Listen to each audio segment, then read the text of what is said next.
au Mali, il est 13h à Bamako.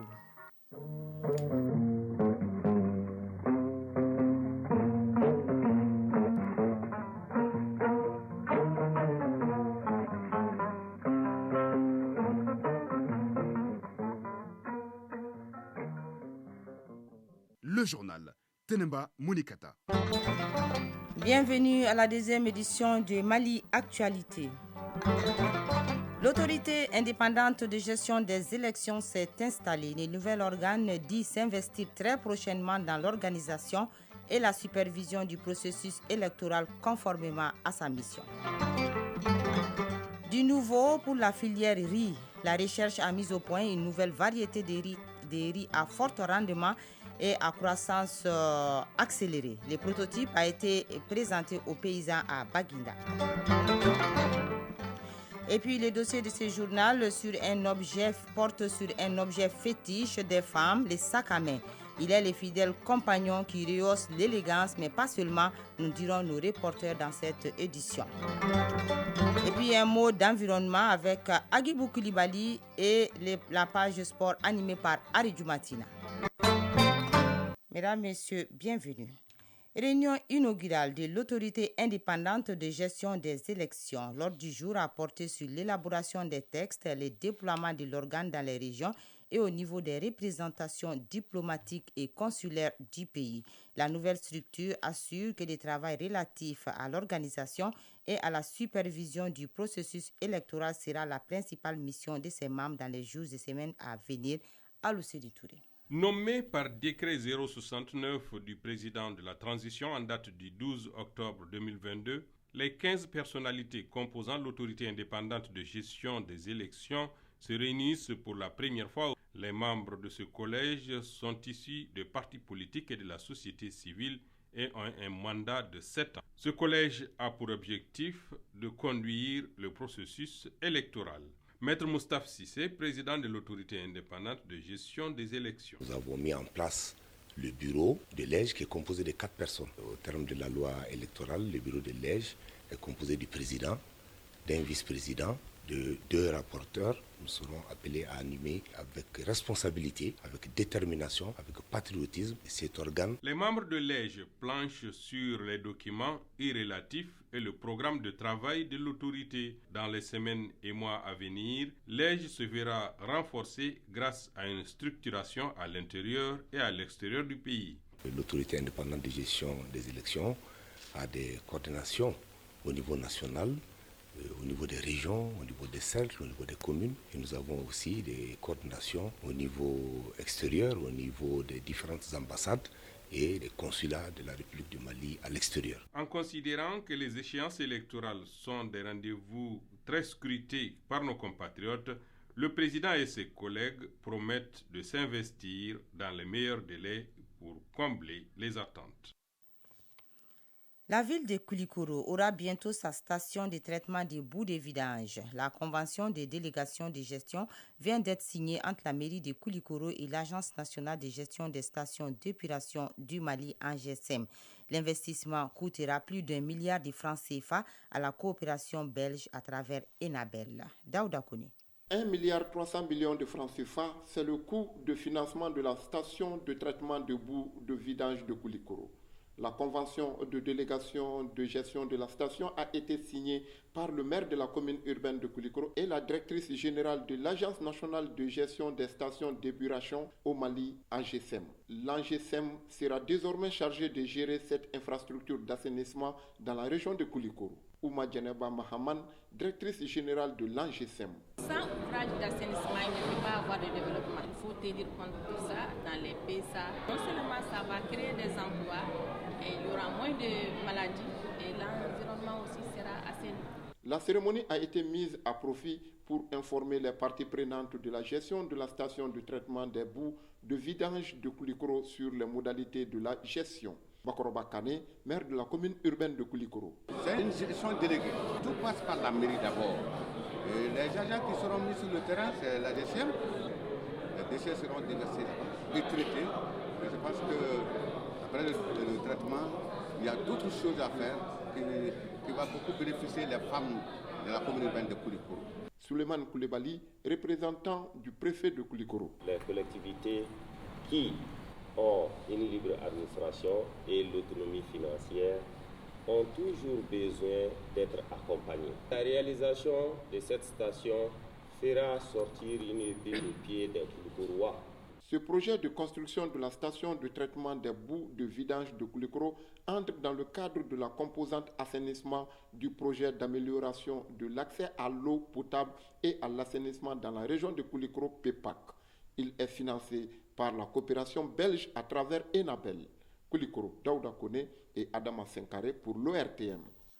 Une nouvelle variété améliorée de riz désormais à la disposition des producteurs maliens. La nouvelle variété qui produit 6 tonnes et demie à l'hectare a un cycle de 100 jours. La parcelle de démonstration a été visitée par les producteurs lors d'une journée porte ouverte initiée par Faso Kaba à Baginda dans la région de Koulikoro. Envoyés spéciaux Mamari Kone et Abou Kone. C'est pour promouvoir la vulgarisation et faire connaître les technologies de production de riz au bénéfice des producteurs que Faso Kaba a initié cette journée porte ouverte autour d'une nouvelle variété de riz. Elle a été testée sur les parcelles de démonstration des nouvelles variétés améliorées de riz de Sibri Konaté, paysan pilote à Tchema en zone office du périmètre irrigué de Baginda. Tenema Koulibaly, gestionnaire de Faso Kaba. C'est une opportunité d'échange, d'information et de formation sur les nouvelles technologies de production agricole du riz au bénéfice du développement agricole. Il s'agit d'une nouvelle variété parfumée du riz, Orulix 6. Dans le contexte actuel, le changement climatique et la croissance démographique, ces technologies sont nécessaires et adaptées pour une meilleure production. Précocité et résistance aux maladies et bon rendement à l'hectare sont quelques atouts de cette variété, ce qui constitue un motif de satisfaction pour le département du développement rural. Luc Diarra, directeur régional de l'agriculture de Koulikoro. Je trouve quand même que c'est une très bonne variété. Ça pourrait quand même permettre aux producteurs d'augmenter leur production et aussi d'amener un boom au niveau de la riziculture. Traoré Fatmata Koulibaly, conseiller technique au ministère du développement rural. Le ministère du développement rural œuvre pour assurer la sécurité et la souveraineté alimentaire. Donc cette nouvelle variété, on voit que la production va de 6,5 tonnes et plus à l'hectare. C'est vraiment une bonne opportunité qui, si elle est saisie, ça peut permettre en tout cas d'arriver à cette sécurité et souveraineté alimentaire dont nous sommes en train de travailler tous les jours. Après les variétés du riz Nerika L19, Arika 3, Yiriwa Malo et Akadi, voilà donc Orulix 6 pour le bonheur des producteurs et consommateurs. La variété a été mise en place par Faso Kaba dans le cadre de la diffusion de nouvelles technologies agricoles en partenariat avec les institutions de recherche comme Africa Rice, ASEMA et l'IER. Actualité internationale, 31e sommet de la Ligue arabe ouvert hier à Alger. La rencontre est placée sous le signe de l'unification et du renforcement de l'action arabe commune. Les participants discuteront aujourd'hui du projet du Conseil de la Ligue ainsi que le projet de la déclaration d'Alger qui contient toutes les questions abordées lors des réunions préparatoires au sommet arabe. Une seconde séance de travail est prévue à huis clos. À l'issue de cette réunion, les participants tiendront une séance de clôture au cours de laquelle seront annoncés les messages émanant du sommet. À compter d'aujourd'hui, plus aucun cargo chargé de céréales ukrainiennes ne naviguera en mer Noire. Cette annonce a été faite par le Centre de coordination conjointe chargé de l'accord international sur les exportations de céréales ukrainiennes. Moscou a décidé samedi dernier de se retirer de l'accord auparavant conclu grâce à la médiation turque. Quant au président turc Recep Tayyip Erdogan, il a rencontré hier son homologue russe Vladimir Poutine concernant ces retraits temporaires du Kremlin. Poutine demande des garanties réelles pour que le corridor humanitaire ne soit pas utilisé par Kiev à des fins militaires.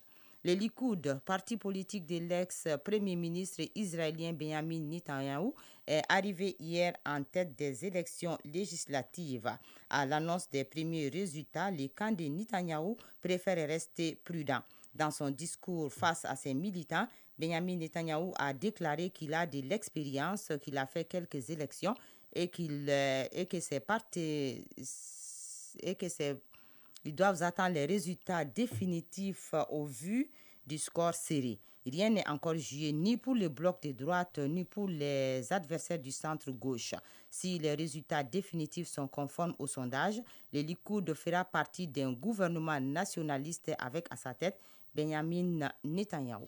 Le président sortant du Brésil, Jair Bolsonaro, s'est exprimé hier pour la première fois depuis l'annonce de sa défaite face à Lula au second tour de la présidentielle le dimanche dernier. Il s'est engagé à respecter la Constitution en tant que président du Brésil, mais sans reconnaître la victoire de son rival. Durant son discours, il n'a pas dit un mot sur sa défaite, son successeur, ni sur la transition. En Corée du Sud, les autorités ont demandé aujourd'hui aux habitants de l'île d'Uleungdo, au large de sa côte orientale, d'évacuer vers des bunkers afin qu'ils puissent être à l'abri. Cette annonce d'évacuation est intervenue juste après que la Corée du Nord ait tiré un missile balistique non identifié. Le missile s'est dirigé vers l'île avant d'atterrir en haute mer, selon les autorités sud-coréennes. Un acte que la Corée du Sud qualifie d'inhabituel et d'inacceptable, étant donné que le tir a dépassé la ligne de limite de la Corée du Nord pour la première fois. Retour chez nous avec ces dossiers, les sacs à main. C'est le sujet donc de notre dossier. Accessoires de mode importants, quasi indispensables pour la femme, les sacs à main restent les fidèles compagnons de la gente féminine et servent en effet à magnifier l'apparence, complète et parfois harmonise l'habillement de la femme. Les sacs à main servent également à garder certains objets indispensables sous la main lors des déplacements. Mais ce n'est pas là les seuls usages du sac à main. On en découvre d'autres dans ces dossiers signés Aliou Abdoulaye Touré et Makan Diakité. Si le style définit l'élégance, le sac à main exprime la personnalité de la femme. Dans la capitale des Trois Caïmans, il est difficile d'apercevoir une femme sans son sac autour du bras. Entre Aramatou Traoré et le sac à main, c'est une longue histoire. J'ai toujours aimé prendre le sac à main de mes grandes sœurs. Et quand j'ai commencé à être une petite jeune fille, j'ai commencé à prendre mon sac à main à moi. Pour moi, c'est un accessoire qui nous sert à mettre tout ce dont on a besoin hors de la maison. On peut dire que dans le sac à main, on a nos téléphones, nos parfums, nos déodorants, nos lingettes. La femme a beau être à la plénitude de sa beauté, si elle ne porte pas ce trousseau de maquillage, le moral ne sera pas au top. Cet accessoire de beauté reste le fidèle compagnon d'Adam Sidibé. Le sac à main pour moi c'est une parure de la femme, c'est comme un bijou et comme un foulard, donc c'est quelque chose qui nous est vraiment utile. Kadiatou Traoré est cadre de banque, elle ne se déplace jamais sans son sac à main. Le sac à main c'est un accessoire très important pour la dame et le sac à main également contribue à exprimer la personnalité d'une femme et c'est également un objet sans lequel vraiment c'est difficile pour une femme de se déplacer. Au-delà de son apport à l'élégance de la femme, le sac à main est plus qu'un accessoire de beauté, comme nous l'expliquent Kadiatou Traoré et Adam Sidibé. Déjà le sac à main dans un premier temps, ça sert à transporter quand même les objets pour qu'en cas de besoin, qu'on ait tout ce dont on a besoin. À l'autre fonction, une femme sans sac à main, c'est comme si vous êtes incomplète. Et vous voyez, généralement il y a des femmes qui vont acheter un sac à main très cher, alors que c'est la même utilité. Mais en fonction du sac à main que vous tenez, ça vous met à un certain niveau déjà. Donc entre femmes, on sait qui est qui en regardant tout simplement le sac à main de sa camarade. Parce que nous, on transporte trop de choses à la fois. Donc sans sac à main, c'est vraiment compliqué. Voilà. Et la femme, comme vous le savez, on porte le monde sur notre dos, notre tête et tout ça. Donc on a tendance à oublier des choses si on ne les met pas, je ne sais pas, dans un sac. Ce n'est pas la seule explication. Si les poches sont nécessaires dans les habits des hommes, le sac à main est aussi essentiel pour la femme, afin de sécuriser certains objets précieux. Adam Sidibé et Kadiatou Traoré sont utilisatrices. Nous, on porte des jupes. La jupe n'a pas de poche. On peut porter des robes qui n'ont pas de poche. On porte des pagnes qui n'ont pas de poche. Donc, il nous faut bien quelque chose où garder nos effets. Vous, les hommes, vous avez des poches. Vous avez porté souvent des pantalons, vous avez des poches où vous pouvez mettre quand même le téléphone et tout ça. Mais la femme n'a pas généralement ces poches-là sur les habits que nous cousons. Donc déjà, c'est une utilité pour mettre nos objets. Bon, c'est également une mode parce que généralement dans certains pays, chaque saison a de nouveaux sacs à main. Donc ça peut être également la mode. Donc ça dépend des personnes qui suivent la mode ou pas. Loin d'être une arme de séduction, le port du sac à main symbolise pour la femme une confiance en soi, selon Adam Sidibé. Il y a des femmes qui sont assez timides. Quand elles n'ont rien dans la main pour marcher, c'est difficile pour elles. Donc il y en a qui portent le sac rien que pour ça. Donc ça les accompagne, ça leur donne leur confiance en fait. Donc elles s'occupent du sac et puis elles oublient le reste du monde. Le sac à main est perçu comme un petit jardin privé de la femme, selon Sidi El Mokhtar Kone, auquel l'homme ne doit point s'intéresser. J'estime qu'il ne faut pas aller fouiller et trouver des choses que vous n'avez pas envie de découvrir. Comme on dit en Bambara, un homme correct, un homme courtois n'a pas à fouiller dans le sac à main d'une femme. Nouhou Sissé, lui, va plus loin. Fouiller dans le sac à main d'une femme, dit-il, n'est pas sans conséquence. L'homme a besoin de se protéger contre les esprits maléfiques, contre les flèches empoisonnées. Bon, quand vous voulez lutter contre ça, vous êtes obligé de vous laver. On s'embaume avec l'encens, on se masse avec de l'huile, on se lave avec les herbes. Ça vous blinde. Étant blindé, il y a certaines choses que tu ne dois pas toucher. Quand tu mets la main dans le sac à main d'une femme, tout ce qui concerne votre protection sur le plan, ça va disparaître. Ça va vous mettre à plat, c'est-à-dire ça va vous désactiver en un mot. Indépendamment de cela, les objets qui sont là-dedans, quand vous vous blessez à partir d'une aiguille, quand vous vous faites piquer, mon cher, c'est très facile que vous soyez guéri, au nom de Dieu. Le sac à main reste incontournable pour affirmer l'élégance de la femme. Impossible d'imaginer celle-ci vivre sans cet accessoire de beauté, car une femme sans sac à main est considérée comme un soldat désarmé.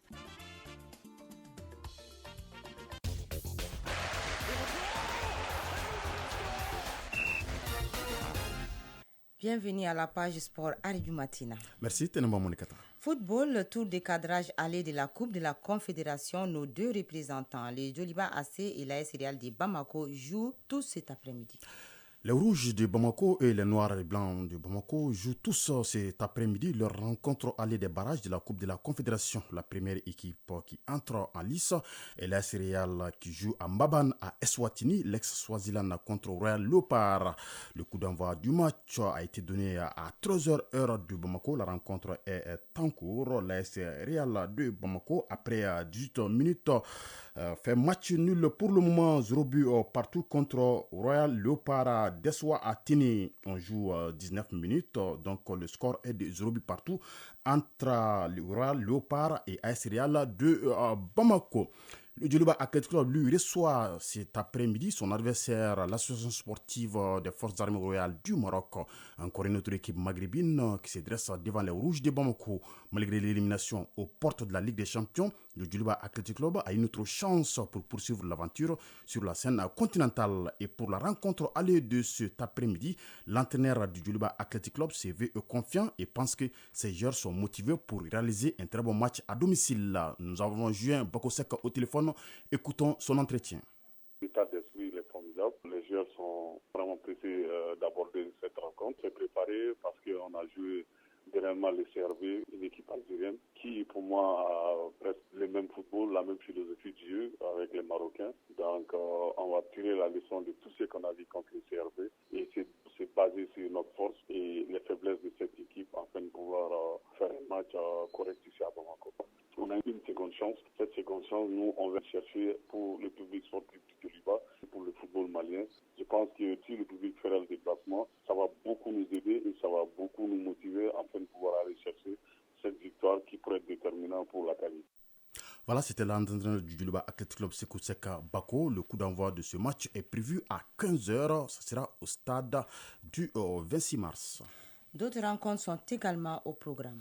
Tout comme Royal Leopard AS Real de Bamako, 5 autres affiches ont démarré à 13h. Le tout-puissant Mazembe de la RD Congo joue contre Royal FC d'Afrique du Sud. Après 20 minutes, le match de 0 but partout. Flambeau du centre de la Tanzanie joue contre le dernier club Motema Pembe de la RD Congo. Young Africans de la Tanzanie, le club de l'international malien Djigui Diarra, joue en ce moment contre le club africain de la Tunisie. Après 21 minutes de jeu, le score est de 0 buts partout. Également en cours, le match River United du Nigeria Al Nassr de la Libye. Après 16 minutes, les deux équipes sont à égalité, 1 but partout. Les autres rencontres prévues ce mercredi sont Raye Club Kadjogo du Faso, Saint-Éloi Lupopo, le club entraîné désormais par le Malien Mohamed Magasuba, numéro 2 à gauche de Luanda, qui accueille Futur FC. Au stade Kege de Lomé, AS Sakara de Lomé affronte le CS Sfaxien de la Tunisie. Plateau United joue à Abuja contre Akler. À Benghazi, à la Ligue Tripoli, ces mesures à Marimo Galante d'Afrique du Sud. Il y aura le choc US Monastir de la Tunisie, Berkane du Maroc. ASN Nigelec du Niger joue à Cotonou contre FC Pyramids d'Égypte. Il y aura également ce duel entre club ivoirien ASEC Mimosa et Sporting Club de Kadjougou. Donc 16 oppositions qui sont prévues aujourd'hui et les matchs retour, c'est le 9 novembre prochain. Au plan national, reprogrammation de quelques rencontres de la deuxième journée du championnat national. Reprogrammée et reportée à 2 reprises, la deuxième journée du championnat national est reprogrammée par le bureau fédéral qui a publié aujourd'hui un télégramme. Samedi, il y aura 2 affiches au stade Omnisport Modibo Keïta. Il est olympique joue contre le club olympique de Bamako. La FIA Football Club El Seba reçoit l'AS Bakarijan. Et dimanche, toujours au stade Omnisport Modibo Keïta, le stade malien de Bamako sera face à l'association sportive de Korofina ESCO et les 11 créateurs de Nyarela vont jouer contre Black Star de Badalabougou. Les 4 derniers matchs n'ont pas été programmés pour le moment. En Europe, les matchs de poule de la Ligue des Champions s'achèvent ce soir. Les dernières rencontres de cette 6e et dernière journée des matchs de poule se joueront dans les groupes E, F, G et H. L'enjeu se situe désormais dans 2 matchs où ces équipes peuvent encore se qualifier. Il s'agit des oppositions Shakhtar Donetsk d'Ukraine, Leipzig d'Allemagne et AC Milan, Salzbourg d'Autriche. Les calculs sont clairs. Les Ukrainiens de Shakhtar Donetsk, 6 points, doivent battre Leipzig, 9 points pour se qualifier. Mais les Allemands peuvent se contenter d'un nul. Le Milan AC a aussi besoin d'un nul pour s'offrir la qualification. Mais une défaite du club italien qualifie Salzbourg d'Autriche. On revient pour le match aura le par d'Eswatini qui joue en ce moment contre l'AS Real de Bamako. Après 23 minutes de jeu, le score est toujours de 0 but partout. Merci Ariou Matina. Chronique de l'environnement. L'éducation environnementale traite de la relation entre l'homme et son environnement. Elle traite de l'activité humaine et ses effets sur la nature et la société. Comment faire la promotion de cette éducation environnementale? Pour quels objectifs et à travers les expériences de quelles ONG spécialisées? Éléments de réponse dans la chronique Environnement en rediffusion avec Agibou Koulibaly. L'éducation à l'environnement traite de la relation entre l'homme et son environnement. Eustache Lambert Amoulé, chargé de programme à l'ONG AMDD. L'éducation environnementale, la définition va varier selon les concepts. Nous allons définir ici l'environnement comme tout ce qui agit sur nous et sur qui nous aussi nous agissons dans notre environnement immédiat. Bon, en ce qui concerne l'éducation, c'est un peu vaste, mais nous allons tenir très rapidement 3 aspects de l'éducation tridimensionnelle, niveau social, niveau éducationnel dans les écoles et puis la famille. Traoré Oumounkane, directrice exécutive de l'ONG AMDD. Nous travaillons beaucoup dans les écoles. Donc, nous essayons d'installer des clubs d'élèves dans les écoles partenaires à nos projets qui sont en cours. Et à travers ces clubs-là, nous donnons des informations par rapport à l'éducation et les clubs aussi vont se charger d'informer et de sensibiliser leurs camarades élèves et pourquoi pas leurs parents aussi.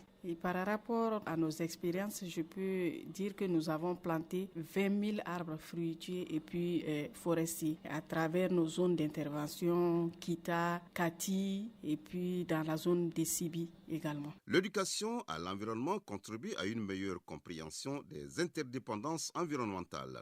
Elle aide les apprenants à prendre des décisions et à agir en conséquence. Soumana Fofana est chargé de programme à l'AGCC 2. La promotion de l'éducation environnementale passe par vraiment une sensibilisation quand même de la jeune génération sur, en tout cas, la protection de l'environnement. Puisque les jeunes, comme on le dit, ce qu'ils apprendront à l'école, ils peuvent les rester en famille et puis même drainer les parents vers ce comportement respectueux vraiment de l'environnement pour, en tout cas, les enseignements qu'on va essayer de les donner. Donc, il s'agit réellement de prendre toutes les dispositions, non seulement pour l'information et la formation des enfants, mais aussi les parents doivent être impliqués dans ce processus de formation sur, en tout cas, l'éducation environnementale. Aussi, il faut qu'on réserve une place de choix dans le cursus de la formation, non seulement des jeunes à bas âge, mais aussi au niveau des différents niveaux de formation académique, la problématique de l'environnement. Parce qu'il s'agit non seulement de la jeune génération, mais de plus en plus aujourd'hui, il faut que les cadres maîtrisent tous les enjeux liés à la protection de l'environnement. Une éducation à l'environnement moderne met l'accent sur l'encouragement de la volonté d'agir et la compétence des êtres humains à gérer respectueusement les ressources naturelles, autant que sont prises en compte les ressources. Une attention soutenue est accordée aux intérêts individuels, sociaux, économiques et écologiques. Badra Alou Doumbia, animateur ONG AMDD à Sebekoro Kita. Dans la zone de Sebekoro, la première des choses que j'ai eu à faire est de s'asseoir avec les habitants du village qui est la chefferie, plus les autorités locales qui est la mairie. On s'est réunis, on a mis des comités de veille dans chaque village bénéficiaire du projet. Ce n'est pas une question seulement de mettre en place, mais de veiller sur eux pour chaque personnel peut faire son travail correctement. On est dans ce sens-là. Les villageois en sont maintenant à la base de comprendre l'importance des arbres. Donc, je pense avec ce sens-là, petit à petit, en collaboration avec eux directement, ils peuvent comprendre quelle est l'utilité de ces arbres-là. Comment faire, que ferons-nous maintenant pour les protéger? Selon les environnementalistes, l'éducation à l'environnement encourage les compétences qui permettent de comprendre les limites des fondements naturels de la vie et en tant que partie intégrante d'une communauté. Aussi, elle aide à façonner l'environnement naturel et la société de manière prospective, solidaire et responsable. Merci Agibou Koulibaly et c'est ce qui met fin à cette édition. Une présentation de Tenemba Mounikata, mise en onde assurée par Sidi Koulibaly et Abse Traoré. Réalisation Maïmouna Guindo, mise en ligne par Sekou Traoré. Coordination Ousmane Dao. Merci à vous de nous avoir suivis.